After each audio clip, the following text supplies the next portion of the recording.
মেয়েদের যদি ছোট্ট একটা কুঁড়ে ঘরও থাকে, সেটাও মন চায় নিজের মনের মতো করে সাজিয়ে নেওয়ার জন্য। আমিও কিন্তু তার ব্যতিক্রম নাই। আমার খুব খুব খুব পছন্দ ঘর সাজানো। আর ঘরটা যেমনই হোক না কেন, আমার সাধ্যের মধ্যে যতটুকু পারি সেভাবে ঘরটাকে সাজিয়ে তোলার চেষ্টা করি।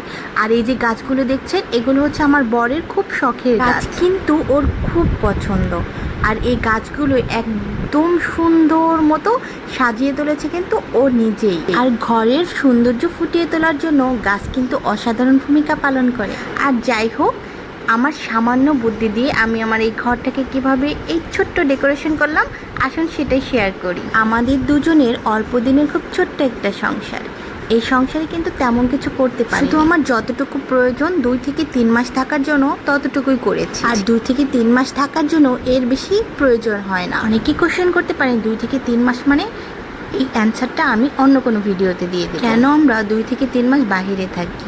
চলুন এবার ডেকোরেশন দেখা যায়। এই যে পেন্টিংগুলি দেখছেন, এগুলি সম্পূর্ণ আমার নিজের হাতে করা। আর এই পেন্টিংয়ের সমস্ত ভিডিও কিন্তু আমার YouTube channel natural girl by সাথীতে পেয়ে যাবেন। আপনাদের সবাইকে আমার ইউটিউব চ্যানেল ঘুরে আসার জন্য আমন্ত্রণ রইল। আর এই যে দেওয়ালে যে ফুলগুলি দেখছেন, এগুলি কিন্তু সম্পূর্ণ সাধারণভাবে তৈরি করা, যেটা আপনারা যে কেউ দেখলেই বানাতে পারবেন। আর আমি যেভাবে ডেকোরেশন করছি, আপনাদের আইডিয়া থাকলে আপনারা এর থেকেও সুন্দরভাবে ডেকোরেশন করতে পারেন। আর হ্যাঁ, কমেন্ট করতে ভুলবেন না কিন্তু আমার এই ছোট্ট সংসারে ছোট্ট ডেকোরেশনটা কেমন লাগলো আপনাদের কাছে। আমার যতটুকু সামর্থ্য তার মধ্যেই চেষ্টা করেছি রুমটার সৌন্দর্য ফুটিয়ে তোলার জন্য।